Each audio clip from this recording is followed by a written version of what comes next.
Now look at Part 1. Part 1. You will hear a student called Janet talking on the phone to the manager of a sports centre about a job.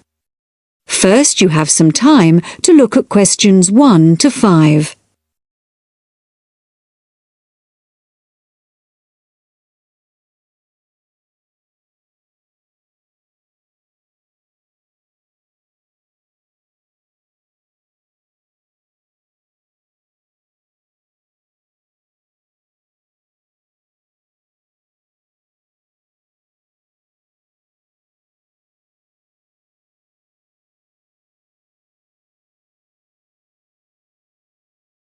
Now we shall begin.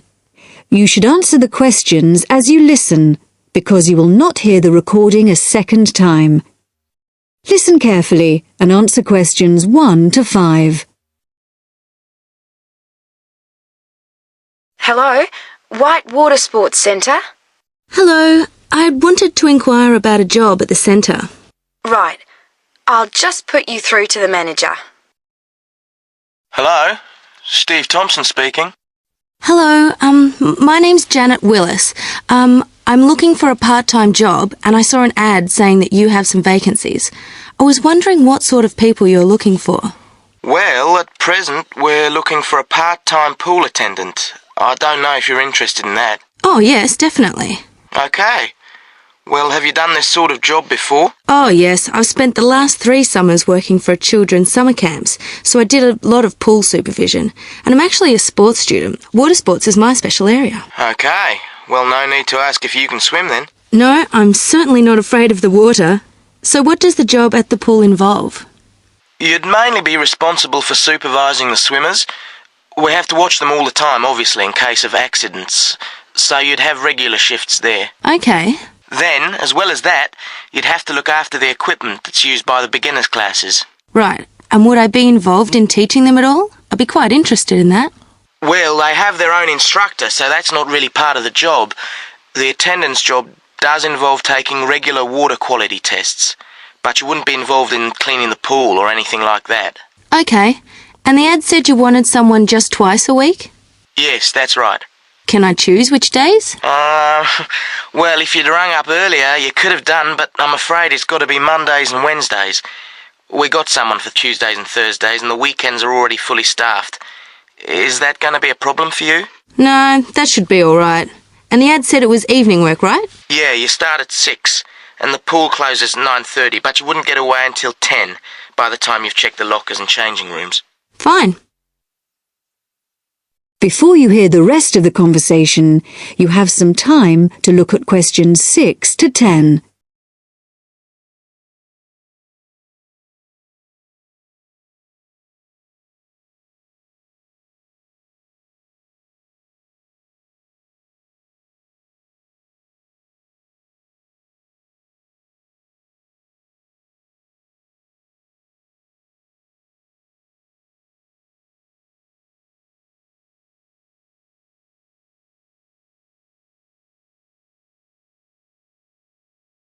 Now listen and answer questions 6 to 10. And how much do you pay? The basic hourly rate is $15, but it would go up to $19 for someone with the right qualifications. Well, I've got life-saving certificates and first aid qualifications. Oh, with that and your experience, you'd probably get the maximum rate then. Obviously, you'd have to come along for an interview if you're interested. Oh, it sounds just the job I'm looking for. Shall we fix a time for the interview now? Okay, it's Janet, isn't it? Yeah, Janet Willis. How about Friday morning, Janet? Around 11? Oh, sorry, I have lectures, but I could make the afternoon. 2 p.m? Fine. And can I just check on where you are? Is it Findon Avenue? No, it's 23 to 27 Farndon Avenue. That's Farndon. It's off Eastgate. East Gate. Fine. I'll look forward to meeting you then. Okay. So if you need to phone me before then, you can get through to me directly on 053 210. Is there anything I need to bring along to the interview? Well, you do need to fill in an application form. I'll put one in the post for you so you can fill that in and bring it along. You don't want me to post it back to you? No. Just remember to bring it along with you. What about references? Should I bring any? Nah, but do have your certificates with you when you come. We need to see those. Great. Thanks very much then. I'll see you on Friday. Bye. Bye. That is the end of part 1. You now have half a minute to check your answers.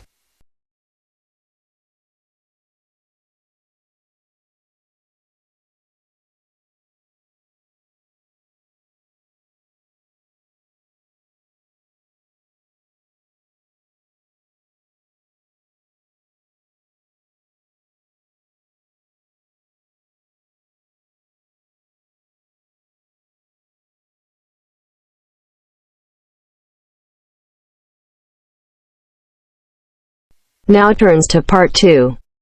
Part 2. You will hear an accommodation officer telling students about different halls of residence. You now have 30 seconds to read questions 11 to 15.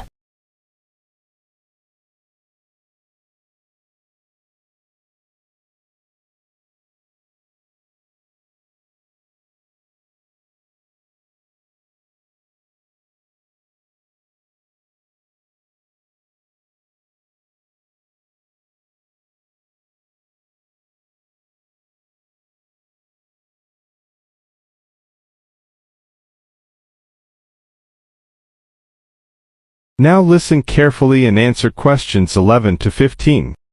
Good afternoon, and welcome to Stanton University. I'm here to tell you about the various halls of residence we have available, should you choose to come here. We aim to offer accommodation in halls to all first-year students, and you'll find there's a good variety to choose from. First of all, there's Brown Hall, which, as you'll see, is not the most modern of buildings, but it is very popular with some students. It's got a good sense of community, some nice refurbished kitchens, and unlike the other halls, it has recently had a gym built in its basement. Another option is Blake Residence, which is built like a large house, and so everybody cooks and eats together. It has its own sectioned-off bit of private garden and is even more peaceful because this is an all-girls residence. Although, of course, boys are allowed to visit the hall and, I understand, frequently take part in cooking dinner. The largest hall we have is Queen's Building, and this has been upgraded recently. The original parking area has been built on so that the hall now has a large common room, and each bedroom now has its own shower room, which many students regard as a real bonus. A further option is the Parkway Flats, which won an award for design in its day. And this building now has a preservation order on it. This has meant that only a limited amount could be done to upgrade it, and the surrounding area is important, so parking is not permitted around the flats. However, the flats do have many extra facilities, such as a special computer room, a small library, and a self-service restaurant. The cost of breakfast, lunch, and dinner is covered in the fees for this hall, so it does look a bit more expensive. The last residence we can offer you is Temple Rise, which again is slightly more expensive than other halls as the rooms are larger. This has got very lovely views across to the coast, and this more than compensates for the fact that bathrooms here are shared between 6 students. However, the hall has domestic staff who clean the rooms once a week, so this is perhaps an attractive option for the messier amongst you. You now have 30 seconds to read questions 16 to 20.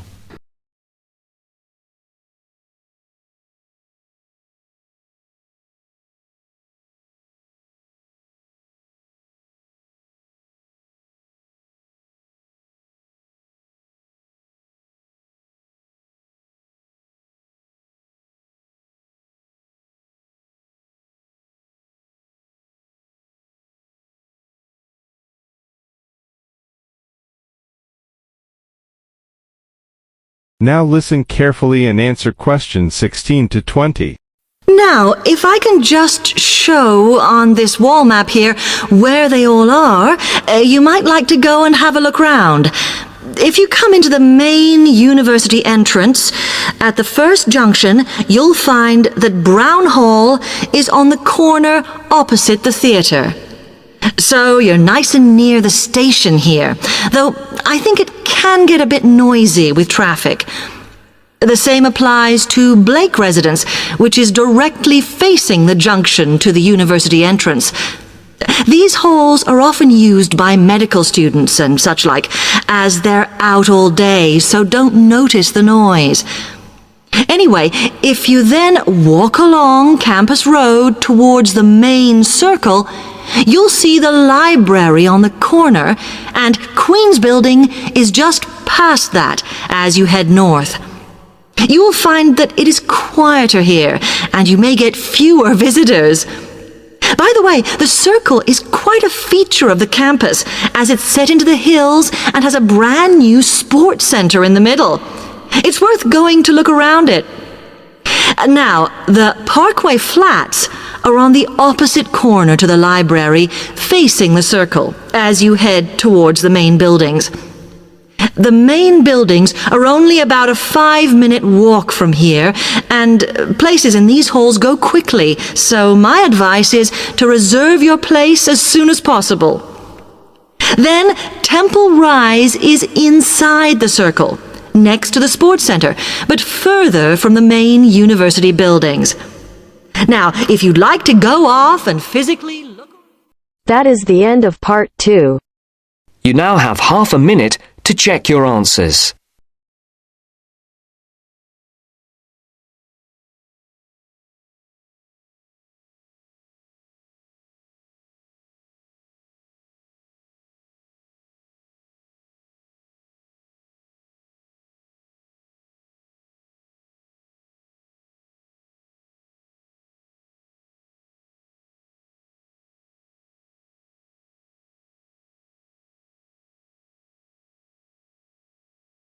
Now turns to part 3.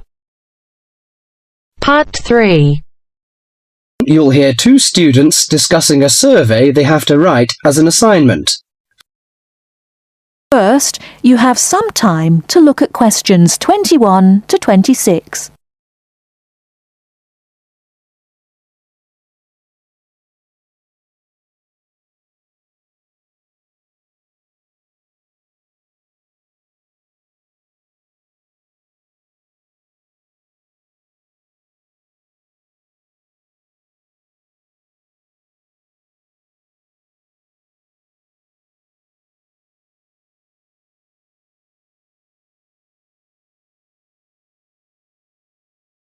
Now listen carefully and answer questions 21 to 26.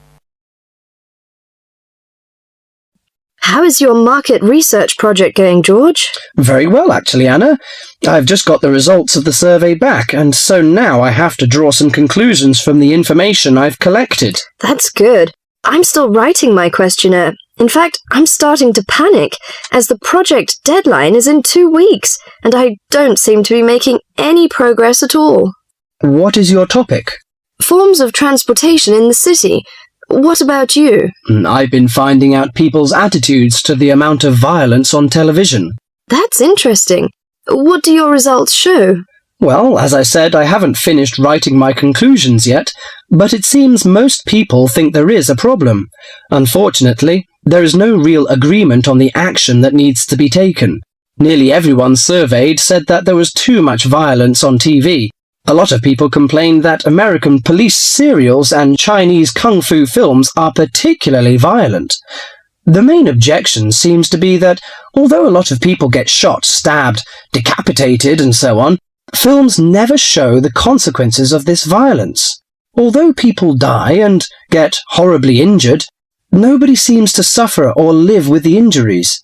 Any children watching might take the heroes of these programs as role models and copy their behavior.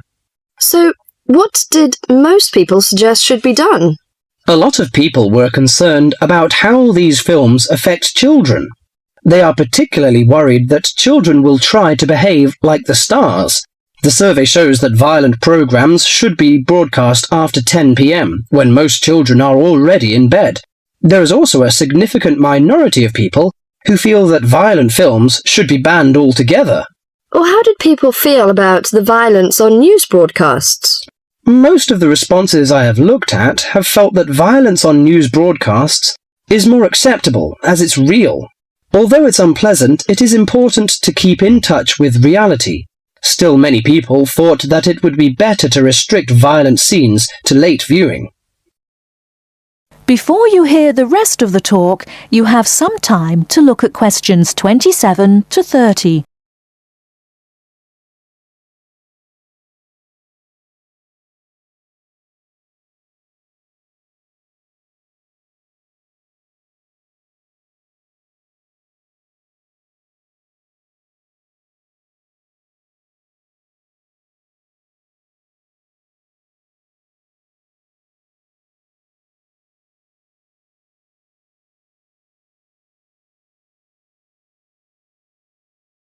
Now listen and answer questions 27 to 30. Your survey sounds very good. How many people filled it in? I gave out 120 and I got 70 back. That's a very high rate of return. Who did you give your questionnaires to? I gave a copy to every student in my hall of residence and a few to friends from other colleges. Don't you think that this will influence your results? How do you mean? The people in your hall of residence are all about the same age. They're all students and from similar backgrounds. Therefore, it is likely that they will have similar opinions. Your results represent student opinion, not public opinion. So how are you going to do your research? Well, I'm going to interview my respondents in the shopping mall. What I'll do is ask people if they have 5 minutes to spare to answer a few questions. If they agree, I will ask them some multiple-choice questions and tick off their answers on my sheet. Isn't it very difficult to ask meaningful questions using multiple choice? Yes, it is. The secret to writing a successful survey is to write simple multiple-choice questions that target the information you're looking for. There. It's better to write a lot of short, specific questions than longer general ones. So that's why it is taking you so long to write. Yeah, but I hope I'll be ready to start interviewing at the weekend. That is the end of part 3. You now have half a minute to check your answers.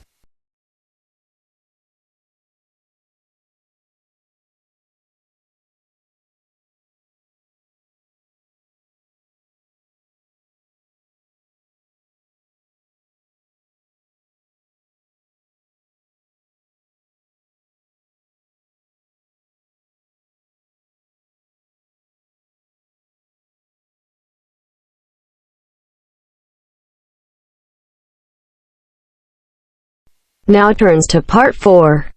Part 4. You will hear an environmental studies student giving a presentation about his project on saving an endangered species of plant. Now you have some time to look at questions 31 to 40.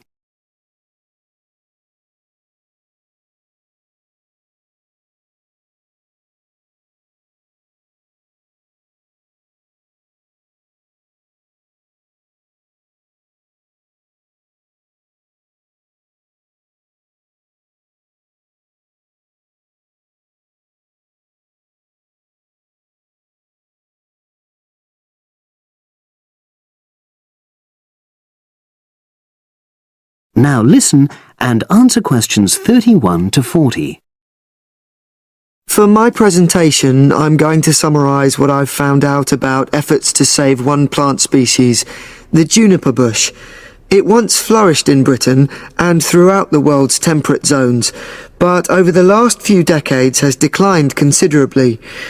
Before I go on to explain the steps being taken to save it in England, let me start by looking at some background information and why the juniper has been so important in cultural as well as ecological terms, historically and in the present day. Firstly, I want to emphasise the fact that juniper is a very ancient plant. It has been discovered that it was actually amongst the first species of plants to establish itself in Britain in the period following the most recent Ice Age. And, as I say, it has a much valued place in British culture. It was used widely as a fuel during the Middle Ages because when burnt, the smoke given off is all but invisible, and so any illicit activities involving fire could go on without being detected. For example, cooking game hunted illegally. It also has valuable medicinal properties. Particularly during large epidemics, oils were extracted from the juniper wood and sprayed in the air to try to prevent the spread of infection in hospital wards.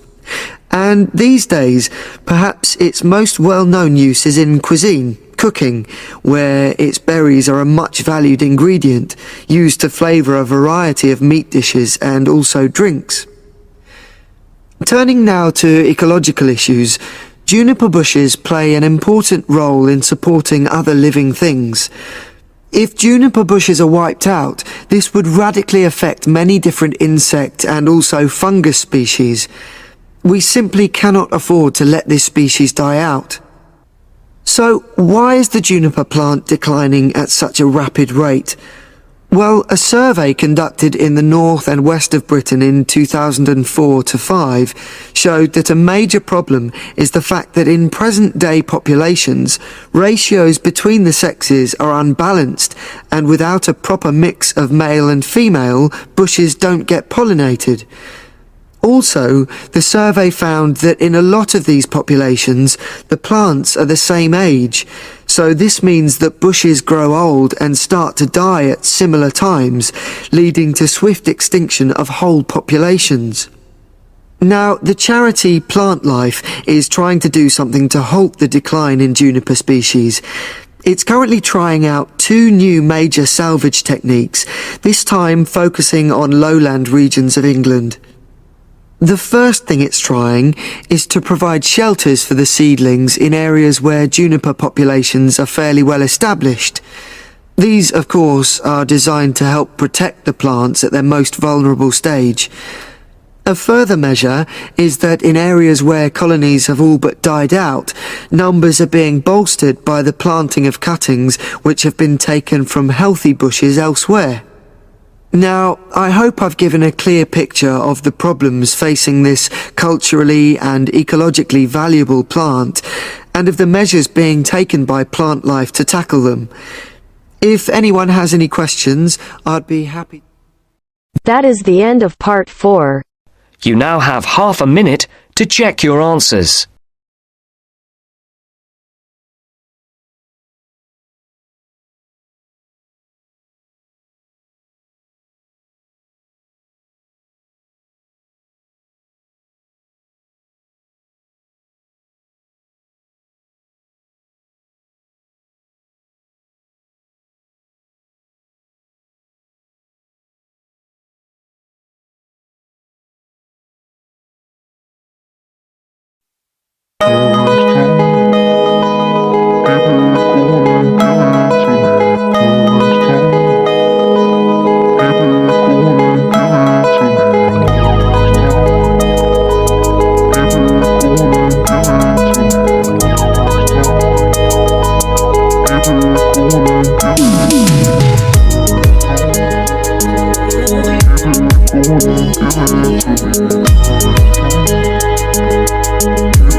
Give it